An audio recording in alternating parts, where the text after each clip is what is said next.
امام حسین کی عزاداری قرآن کے مطابق کرتے ہیں، ہم امام حسین کی عزاداری سنت پیغمبر کے مطابق کرتے ہیں۔ عجیب انداز ہے، ہم زندہ و جاوید کا ماتم نہیں کرتے۔ یہ مصرع بھی اگر بنا ہے تو اردو میں ہی بنا ہے۔ عرب نے کسی نے نہیں کہا کہ ہم زندہ و جاوید کا ماتم نہیں کرتے، کسی فارسی زبان بولنے والے نے نہیں کہا کہ ہم زندہ و جاوید کا ماتم نہیں کرتے۔ اگر مصرع بھی بنایا گیا تو اردو میں بنایا گیا، بھول گئے کہ اردو زندہ بھی ہے تو وہ امام حسین کی وجہ سے زندہ ہے۔ اردو مٹ گئی ہوتی اگر مرثیہ نہ ہوتے۔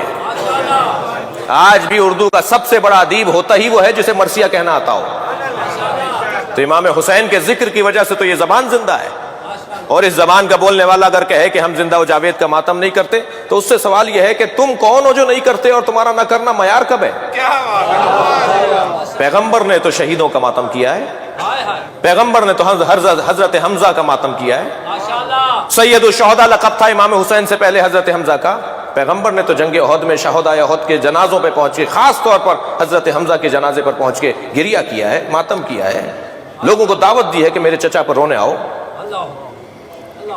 حدیث کہتی ہے الاستیعاب الاصابہ، یہ اہل سنت کی صحابہ کرام پر لکھی گئی کتابیں ہیں جن میں صحابہ کرام کے احوال لکھے گئے ہیں۔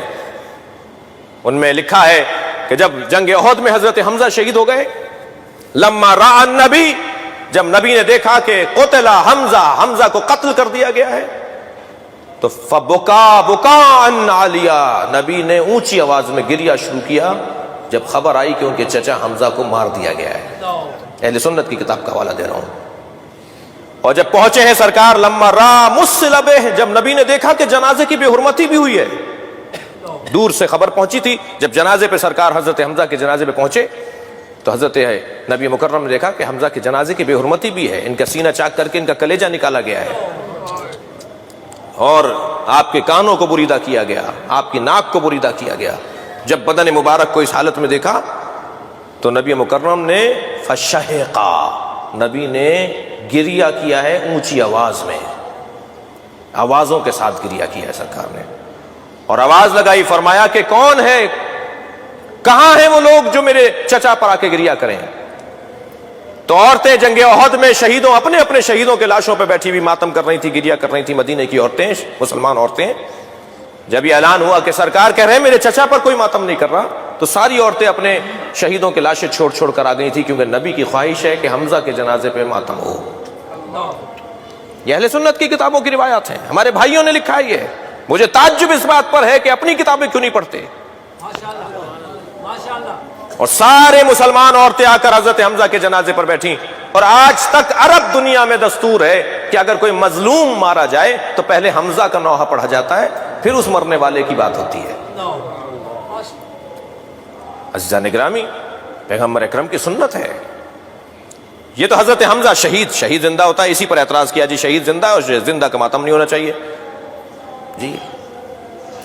میرے مولا امام حسین جب اس دنیا میں تشریف لائے، نبی مکرم نے گود میں لے کر رونا شروع کیا، اور قریب بیٹھی ہوئی اپنی ایک زوجہ سے فرمایا کہ خبردار فاطمہ کو مت بتانا کہ یہی وہ حسین ہے جسے بھوکا پیاسا مارا جائے گا، کہ فاطمہ قریب الولادت ہیں، ابھی بچے کی ولادت ہوئی ہے، لہٰذا فاطمہ کو تکلیف ہوگی۔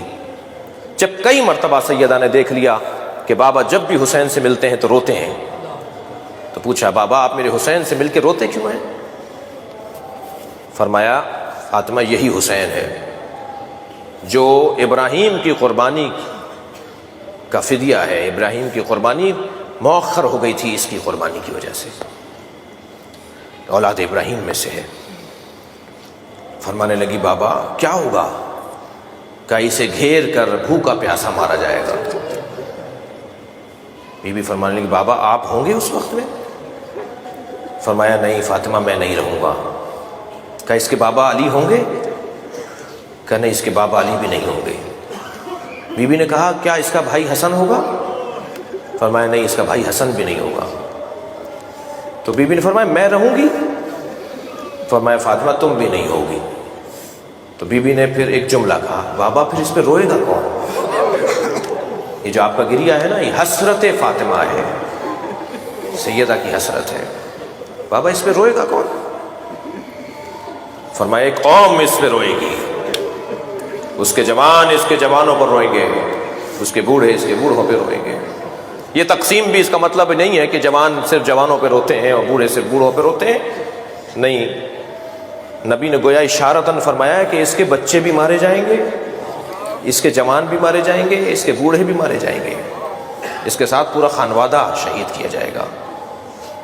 عزیزو عزادارو، ہم روا روی میں ہم ذاکرین جو ہیں کہہ دیتے ہیں کہ کربلا میں 18 بنی ہاشم شہید ہوئے، 18 نہیں 58 شہید ہوئے۔ میرا باب العلم کے عشرے کا جو موضوع ہے وہ اصحاب رسول ہے، اصحاب رسول پہ وہاں بات ہونی ہے۔ کربلا میں بنی ہاشم 58 بنی ہاشم شہید ہوئے، 58، 18 نہیں۔ حضرت عقیل کی اولاد، حضرت مسلم کی اولاد، حضرت جعفر کی اولاد، حضرت جعفر کے پوتے، حضرت عبداللہ کے بچے، محمد حنفیہ ان کی اولادیں، محمد حنفیہ خود نہیں تھے ان کی اولاد، عبداللہ ابن جعفر نہیں تھے ان کی اولادیں، امیر المومنین کے فرزند 28 تو صرف امیر المومنین کے پوتے اور بیٹے ہیں، 58 بنی ہاشم ہیں جو کربلا میں شہید ہوئے ہیں۔ سارا گھر کٹ گیا، سارا گھر کٹ گیا۔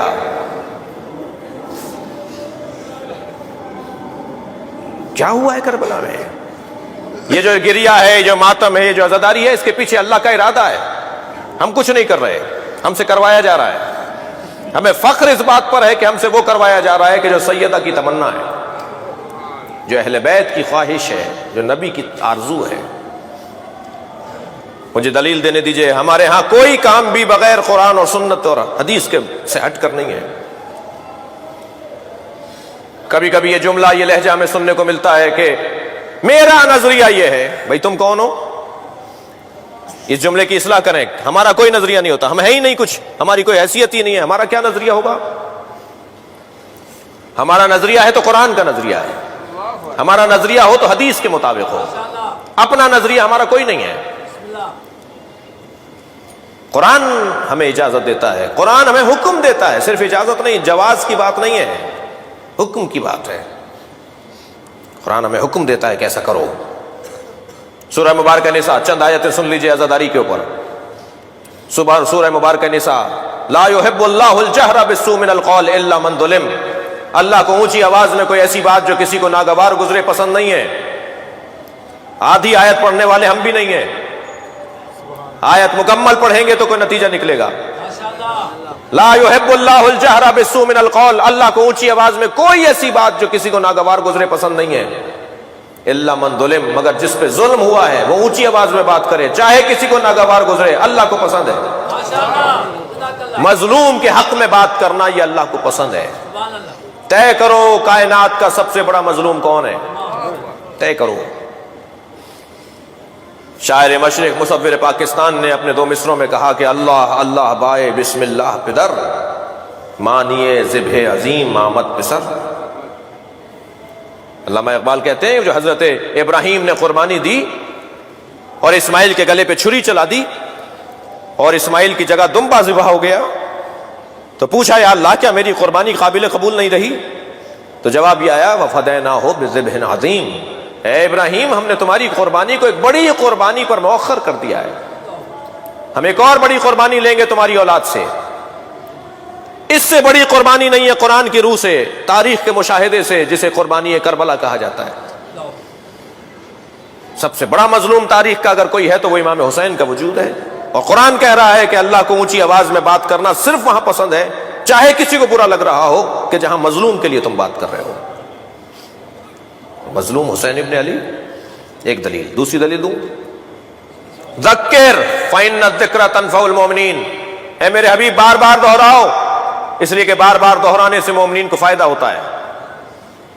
ہمارے مزاج کے اندر بھولنا ہے، ہم انسان ہیں نا، انسان یعنی نسیان، نسیان یعنی انسان، ہماری ساخت ہی بھولنے کی ہے، ہماری طبیعت کے اندر بھول پن ہے کہ ہم بھول جاتے ہیں، ہمیں 10 دن پہلے کی باتیں یاد نہیں رہتی، ہمارا مزاج بھولنے کا ہے۔ جب ہمارا مزاج بھولنے کا ہے تو پھر پروردگار عالم نے اہتمام کیا ہے کہ انہیں بھولنے نہ پائے۔ یہ تاریخ کے مشاہدات کو اور عبرتوں کو اور واقعات کو اور تاریخ کے سبقوں کو بھولے نہیں۔ میرے حبیب دہراؤ، ذکر، بار بار دہراؤ، ایک بات کو بار بار کرو، ہر سال وہی ذکر، ہر سال وہی مصائب، ہر سال وہی مرثیہ، ہر سال وہی نوحے۔ قرآن کہہ رہا ہے